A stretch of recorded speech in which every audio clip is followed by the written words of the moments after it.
Hey, Shalom, all praises to Yahweh, Ba'ashim Yahushai, Ba'ashim Kakadash. It's your brother Elder Ayathan back at you with another video. And this is going to be a quick one. This is going to be a quick video. But hey, one of the bishops sent this video over in our group chat. And I had to do a quick video on it, man, because scripture popped immediately that we bring out a lot, which is Hosea. Let's just get right into it. Hosea chapter 10. Hosea chapter 1. And I'm just going to go straight to the point. And it says, "Yet the number of the children of Israel shall be as the sand of the sea." That's self-explanatory. "Which cannot be measured nor numbered."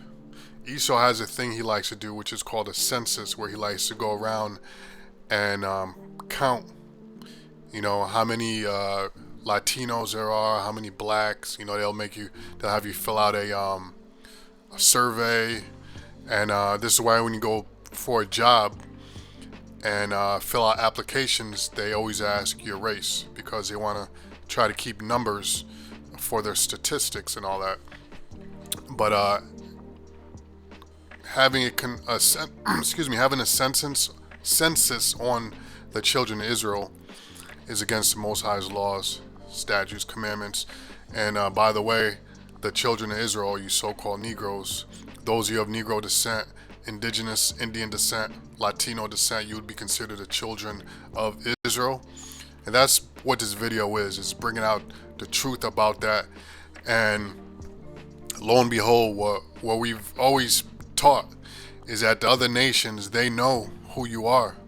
The heads and the leaders of the other nations, they know exactly who the Israelites are. You're not Negroes, you're not African Americans, you're not Haitians, you're not Mexicans, you're not Gadites. I'm sorry, to slip of the tongue. You are Gadites, you're not American Indians, is what I meant to say. Biblically, American Indians are known as the Gadites. The North American Indians are known as the Gadites.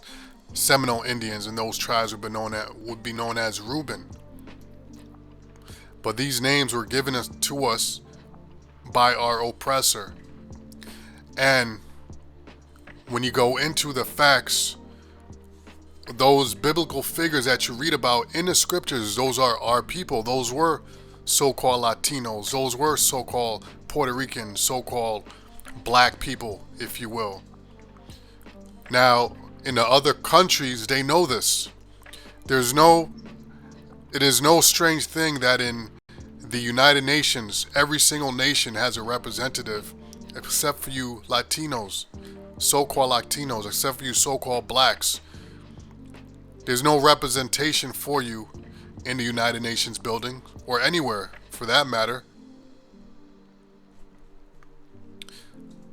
That is because your identity has been stolen. Your identity has been stolen, has been hidden from you. But the point I'm making is all those different nations that gather in the United Nations buildings, they all know who the real children of Israel are. This is why there's no representation for them among the nations, because all nations are against the children of Israel. They're all on this lie, on this conspiracy against you. So anyway, let me read on, not do too much babbling. It says, "It shall come to pass in a place where it was said unto them, Ye are not my people." That was right here in the land of America.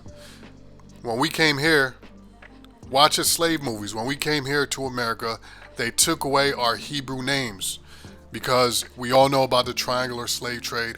We all know that it came from Africa, the ships, but it came from West Africa. When you go to West Africa, to this day, there are forts, there are land areas that are called by Hebrew names, where the so-called white man, as well as the so-called Arabs, they went in, the so-called real Africans, the natives of that land, they went into the western region of that land called Africa, and they grabbed the slaves from there, but they were Hebrew speaking slaves. Hebrew speaking people, which were the Israelites. And those people were sent here to America in different parts of the world, and their names were changed from their Hebrew names to names like Toby, Sean, all these Jake names, Tyrone. And then you were told that you were African American, or at one point it was colored. Another point in history it was Negro. Then it was blacks. It changes every once in a while. But in these other countries, the leaders, they know who you are. So now the Most High, through his prophets, is bringing out the truth. And now information is coming out that's been hidden for ages, that is leaking from these other countries, that, hey, you are the real Israelites. We knew about this. It's y'all that don't know that you're the Israelites. We've known that you're the Israelites. That's why it says here, it shall come to pass in that place is here in America, mainly, where it was said unto them, you are not my people. Because when you look at all the biblical movies produced in Hollywood, and you Google any biblical figures, you don't see any so-called black people, any so-called Puerto Ricans, Latinos, or so-called Indians. You see all so-called white people portrayed as those figures. When you go to a Bible school, they don't teach you that. You see all so-called white people as the biblical figures. So we were not taught that we are the children of the Most High. That's why it says in Hosea that in a place where it was said unto them, ye are not my people, there it shall be said unto them, ye are the sons of the living power. So, in other words, eventually this knowledge, these facts are going to come out. It started out with the prophets going on the highways and byways. But the Most High said what? That his word does not go out void. He also said he's going to pour his spirit out on all flesh. And he said he also said that the end shall come when his word is published. So what that means is that the truth is going to start flourishing. Like a tree is going to start flourishing, and his knowledge is going to start bursting out from everywhere. So let me get to this. Let me go to this, actually. Matter of fact, I'll go to that scripture after. So there's a book we used to bring out back in the day called The Russian Icons, right?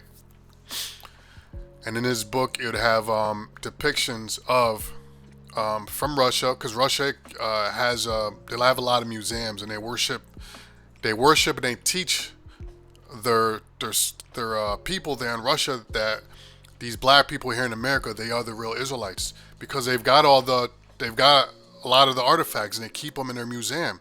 This is Russian icons right here, 14th and 16th century. All right. And this was during the time of the Renaissance period, where Esau, the so-called white man, was committing something called iconoclasm and whitewashing, where they were taking these images here and they were painting them over as white images. And that was the start of where we started losing our identity. And that was a curse from the Most High, because look, if you go to Hosea right before this chapter 10, and you go to, you should read a whole entire chapter, but the Most High goes into how Israel, right, which is who you are, how Israel went off, and because of that, the Most High let them be taken by snares and by lies.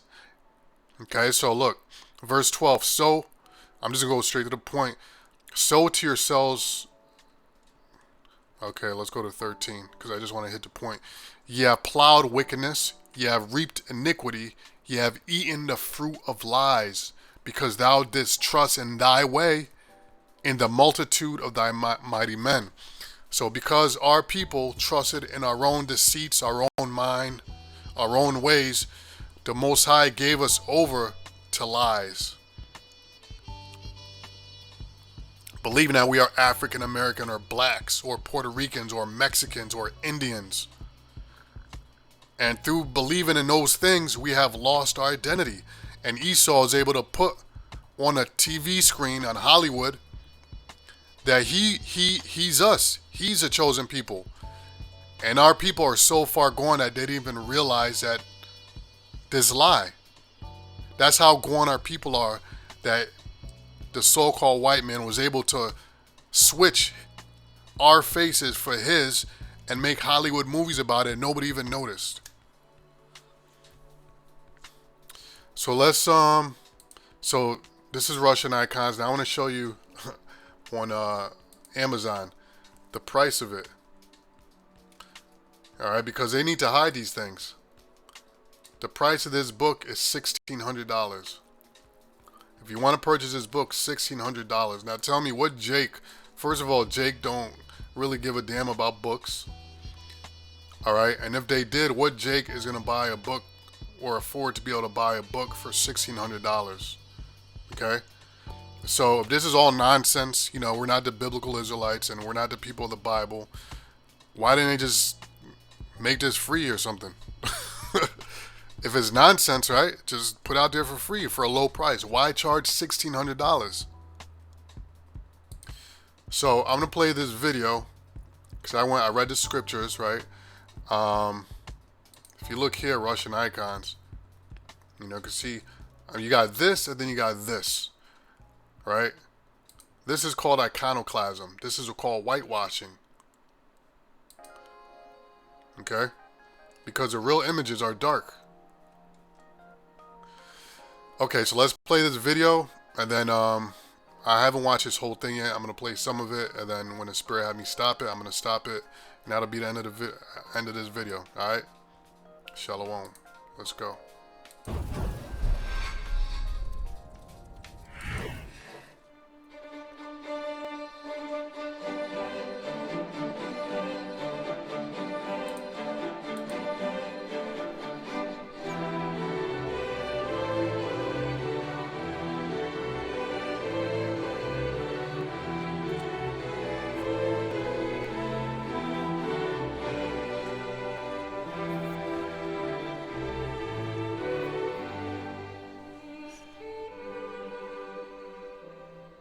Have you ever seen or heard of biblical icons where Jesus or the Virgin Mary have dark skin? Or even Abraham or King David? Then look beyond Europe. Russia has opened its vaults to reveal biblical icons featuring darker-skinned figures. In case this is making you wonder if Russia has its own twist on biblical figures, the answer is a no. This is not the case at all. This is, a matter of fact, as real as the untouched horizon of time. These icons aren't just artistic anomalies. These hold deep meanings of hidden shaded truths, sparking serious, curious questions about history and faith, representation, and the unexpected corners of religious art. Pay close attention, amazing people. You are just about to hear it today, like it is, in this video. Before we continue, kindly endeavor to hit that like button as a way of supporting our works. Share with your families and friends to keep spreading our eye-opening black narrative, and subscribe to Stay Put for more, while you help in build. Okay, so I'm gonna just let this rock. I'll put the yeah, that's a lie, straight up, something the devil would do.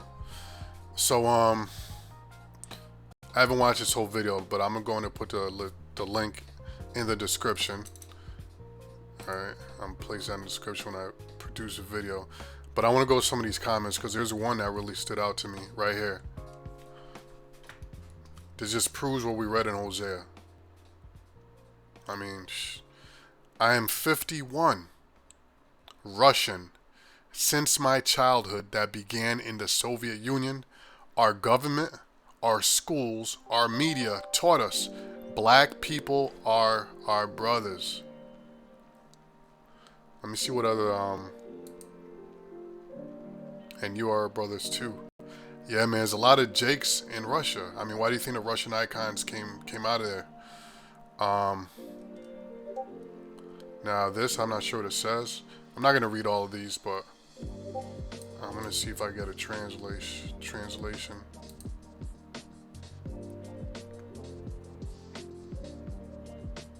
Don't lie, you're not Russian, you're a bot. Russians never consider blacks to be brothers. Negro in Russian, the word Negro is not a curse word, but means skin color, which it doesn't. So no need to be offended. Russians treated blacks with compassion. Well, you can tell this guy's not a bot. That previous comment, that was a genuine comment.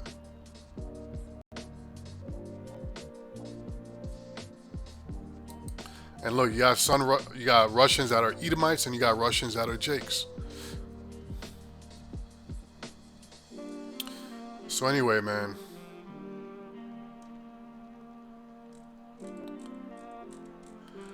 With that, brothers, I'm going to say Shalom. All praises to Yahweh, Ba'ashem Yahweh Shai, Ba'ashem Kakwadash. Lord's will, this was edifying. Shalom.